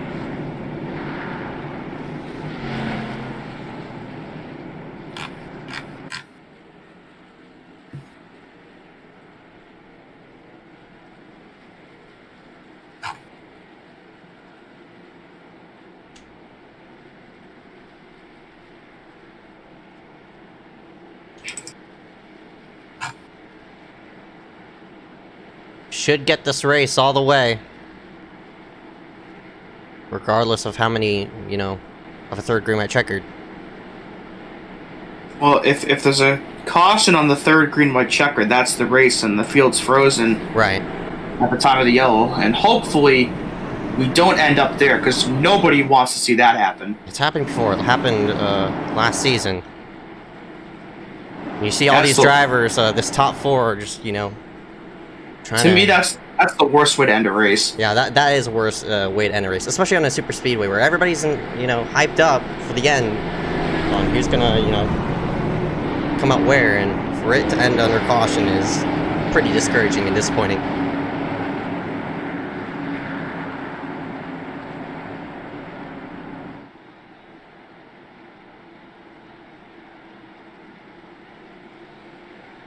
Pace car's in. You see Mitch trying to stay out below the line as long as possible to save every last drop of fuel that he can. Now with the pace car in, he has to, snag it into second gear and get himself a go. Sertage is way up ahead against Mitch. That might be a problem. Here we go. Green, green, green. Second green white checkered of the race is up and away. And hopefully we keep it green for at least a lap so you don't end up with a third green white checkered. Because again, nobody wants to see this thing under yellow. But we're going full already though. Eduardo is just making headway through. They're still 4 out of 2. They're not gonna make it for long. Oh, no, they're not. No, they're not. There's some door banging about mid-pack right now. That is not looking great at the moment. Oh! Eduardo and Oliver made contact, and oh, there it is. That was All right, man. Caution is out. that was in the making. And that will be the third green-white checkered. And again, if another caution comes out, that's the race. As we're going to look and see what happens there, but they were 4 wide all the way down the backstretch, and that just was not going to work for very long. No way. They started to stack up 3, and something had to give. And there was a lot of contact mid-pack. I'm not sure who the first one to go around was, but you see all the commotion here. It looks like it was Hunter into Eduardo, and they all stacked up right there. They were 5 wide, and yeah. Yeah. Frimpong got a piece of that. Looks like Austin, Gentry, a couple others.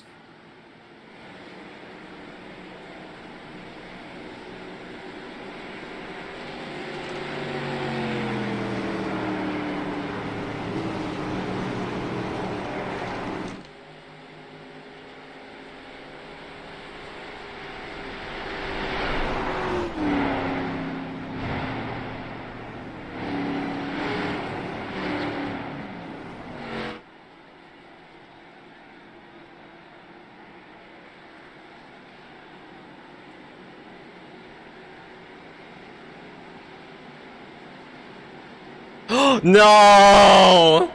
Hobbs, Cole, Sertage off the pit! Everybody! Oh my goodness. No. Oh man. That's terrible. I knew that was going to happen if we had to go to 3. People weren't going to make it. And Mitch, Cole, and Sartaj have to pit from the top 5. And look who has shoved himself into the lead. The 79er Schmidt, who finished 2nd last week. And Miles Nelson in the 00 now in P2 out of nowhere. Dadgar was, I think, 2 or 3 laps down earlier. He's now in 3rd, or in the top 10, in 8th. Holy crap, this is crazy. But again, it's going to be one of those deals where, you know, it depends on when the yellow comes out if one does. Because the field's completely frozen, and then they don't have any more chances to gain spots.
Oh goodness. This thing might end in a caution. Just I might. sure hope it doesn't, but it would not surprise me. Yeah, it wouldn't surprise me either, so I think once the green drops, all bets are off. You gotta make the move, like, off the green. I expect people to, like, shoot out 3, and there's gonna be a lot of bottling up, and once that car spins... Oh, gosh.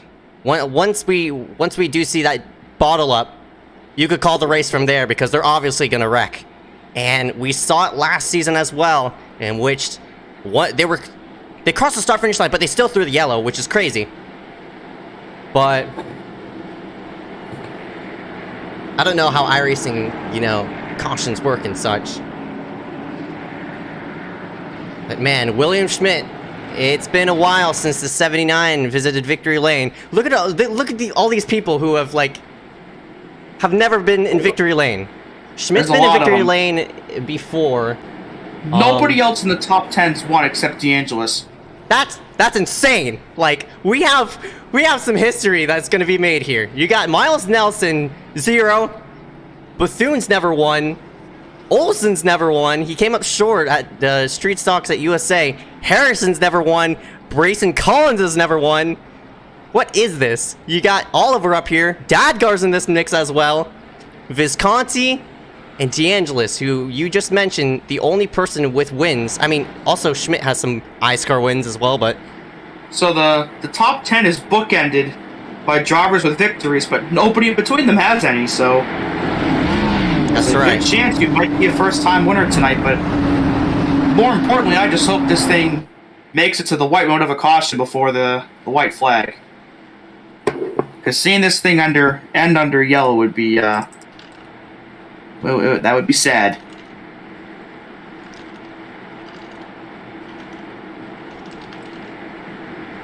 If...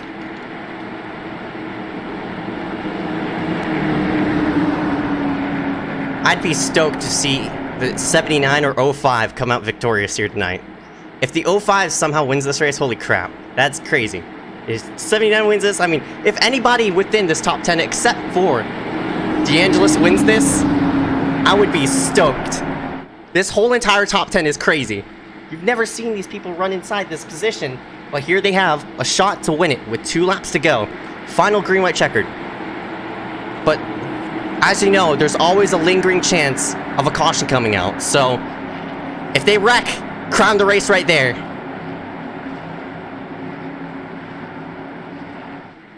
Here we go. Schmidt, Nelson, Bethune, Olsen, Harrison, the top 5. This is the last restart no matter what happens. We're green, hopefully for 2 green laps. Making moves. Nelson scoots himself to the bottom. They're going 3 wide. Stay green for 1 lap, guys. I don't know. They're starting to go single file. That's going to turn opposite once they go on the back. Stacking up. Yeah, they're stacking back there. I don't like the look of that. I don't like the look of it either. Every small minor move just seems so daring. I just want so badly for this thing to end under green, and they're racing like it's not going to. Oh yeah, it might happen. We're good for now, but I don't know how long that's gonna last. I don't know. They might wreck off a 4. Oh! One car got booted out of line. Brayson. He kept it straight though, and Schmidt's still the leader. We're still good through the tri-oval. Come on, just get through the tri-oval and then do whatever you want. I just want this to end under green so badly. White flag is I can't in the believe air. it. This is crazy. They're 4 wide. Here we go. They're 4 wide for the lead. For the lead into 1. Oh my gosh, 4 wide for the lead. They might go 4 by 4. Ah! 20. Oh, there they go. Oh, there they go. They wreck towards the back. We're still 4 by 4. Johnson hits the wall hard and down the backstretch. Look at the run the Hobbs. He can clear everybody. He clears all 4 lanes. How in the world is he doing this? Sertaj is clear too. He goes to the bottom. And there's still 4. And there's more contact. There goes more cars. DeAngelis Collins outside wall. And out of turn 4, they're stacking up on the bottom. And here comes the 49. They're going to wreck again. There goes another 5 or 6 cars out of the mix. Miles Nelson with a half on the top. Sertaj gets hooked. Oh, he almost goes upside down. And it's going to be Hobbs at the line. That was awesome. Oh, man. I've never seen them 4 by 4 like that. Oh, wow. Schmidt second for the 2nd week in a row. Cole 3rd. Lewis Galvin was a lap down with 10 to go. He's 4th. And Visconti's your top 5. But Mitch has finally done it. They were 4 by 4. What was that? And he had to pit from the lead before that restart. And he still won. That was nuts. How did Hobbs get that run? How did Sertaj get that run? I just can't believe that he pit from the lead with 2 laps to go and came all the way back up and won it. Oh my goodness. Unreal. And for the first time, he gets to burn it down here at Talladega. What a finish that was. I've We gotta never look at seen that whole last such. lap again. I've never seen such a dynamic finish like that. That was insane. Just 4 wide for the lead. Have you literally ever seen this? I've never seen that before. I need to replay those final 2 laps again.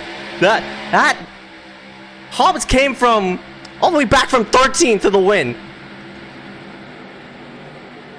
And they were single file. They started like this picture right here, just you know it was gonna spread out. You know these people are gonna pull out a line and make something happen.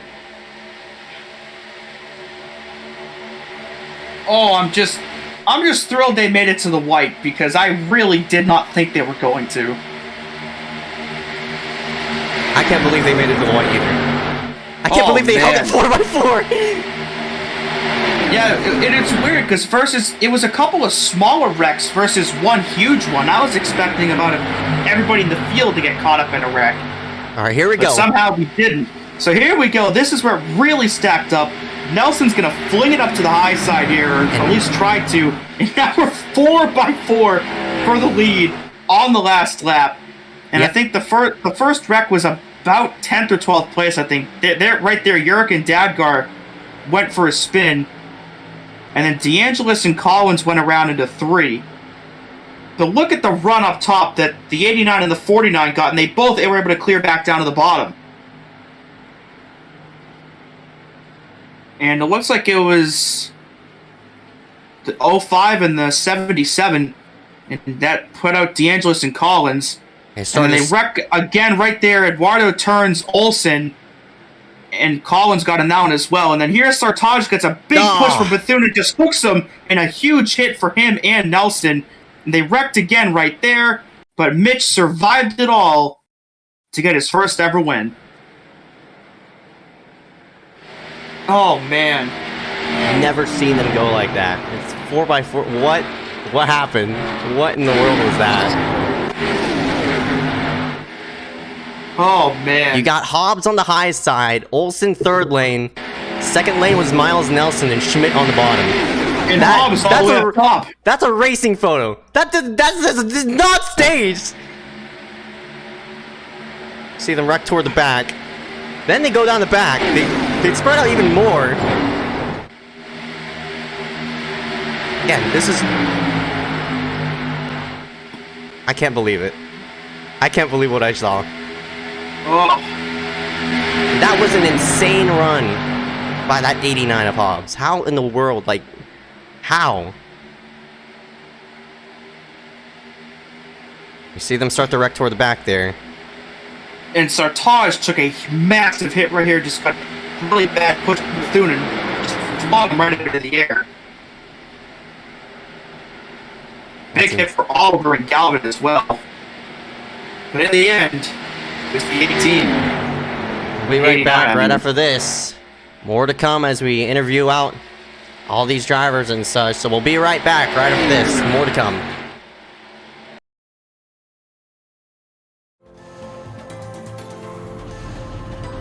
We've been waiting for this moment. Generations of innovation all coming together in one place. A pedigree of more than 70 years of NASCAR Cup Series history, from the past to the present, from Petty to Earnhardt to Elliott. Today, there's no more waiting. The future of NASCAR is now. Drive the next-gen cars today on iRacing and step into the next generation of racing.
Welcome here live to the ACOG iRacing series. What a chaotic finish to end off round number 2 out of 6 here at Daytona. Talladega. What a finish. What a race. And what a drive for the 89 of Hobbs to pick up his win here tonight. My goodness, I don't even have words. Do you have anything to say? I don't really have any words either. I mean, we had 4x4 for the lead coming to the white flag. I mean, it doesn't get much more insane than that. Well, I mean, enough from us. Gotta hear from the man that just did that. We'll drag Mitch up into the booth, and what a finish it was. Into the booth goes Mitch Hobbs and that number 89, and it all was help from that number 49 of Sir Tajman. You weren't just double, you weren't triple, you were 4 wide for the lead, Hobbs, and you took it to the front. Hobbs, unreal for your first ever ACOG win here tonight at Dega. My goodness. Man, Any words? I got nothing. That was absolutely incredible. I mean, I thought we were done. We were turned 90 degrees dead sideways on lap like 20 or something. I mean, we had so many close calls for that whole race, but I mean, we had one of the best cars and we're up front the whole time. I mean, that win is 100% all Sartaj. He got behind me, he followed me, and wow, I never thought that'd work, but it would. I got no words. 14th to 1st. Sartaj has that one, but gets absolutely plowed by Jeremiah, which is totally unacceptable, but I mean, that gifted me a free win. But that was one of the craziest races I've ever been in. And off the restart, of course, you guys were getting that momentum building up, and you took it down onto that final lap. 4 wide for the lead. You led 19 laps throughout the whole entire race. You were running up there up front for a while, so I mean, regardless on how the finish went, if you exclude that, how'd your race go? Yeah, I mean, we had so many close calls. I almost got involved in so many wrecks and barely escaped some, but I mean, we found our way to the front. I remember lane splitting like 14 people in a lap to go from like 18th to 1st or 2nd. But yeah, I mean, the race overall, these ARCA cars are so fun as long as you're not pushing and people aren't being stupid. I mean, the runs you can get, you can run 3 and 4 wide, and I mean, if people hold it together, which finally they were able to, you can get just incredible finishes like that. So huge thanks to all my Nebula teammates. Cole was helping out a lot as well as Sartaj. God, I can't name everyone off the top of my head, but it was incredible. So huge thanks to all of them. All right, about 10 for Mitch Hobbs running himself on top of the board. We'll go ahead and see you coming to the next race, man. Yep. Screw yourselves back 1 spot to Schmidt yet again, P2. Right, there he goes. Hey, William, got a copy? Yes, sir. Oh, 2nd place for the 2nd week in a row. You come up just short again here tonight, but you take the points lead. Do you think you had anything for Mitch at the end, or is it just how it shook out? It's just how it shook out. I didn't have any run on the bottom. I know Jeremiah was trying his best, so thank you, Jeremiah. But yeah, just the bottom had no run there, and all the momentum was up on the high side. And yeah, I mean, they passed us like a pretty traditional pass that you'd see on any other lap, and that's just kind of how it shook out. I tried best as I could to not turn Mitch coming to the line because I obviously don't want to win a race like that. But yeah, that's just kind of how the whole thing shook out. Yeah, like I said, though, I mean, you did take the points lead tonight with Nick Miller not being here for the race. So we're a third of the way through the season. You're up on top in the standings. So what are you going to have to do over the back 2/3 of the season to keep yourself up there and take a title home? I don't know, just probably wait for all the wrecks to happen, then wait till everything chills out, then try to gun for that lead. Pretty bold strategy there. We'll see if it works over the next 4 weeks. But before we go tonight, any sponsors you want to thank here? Just like last week, I got into a sponsorship, so I do not have anyone to thank. Unbelievable. Someone should change that. William Schmidt, P2 tonight here at Talladega. Hope to see you back for the rest of the season. All right, thank you.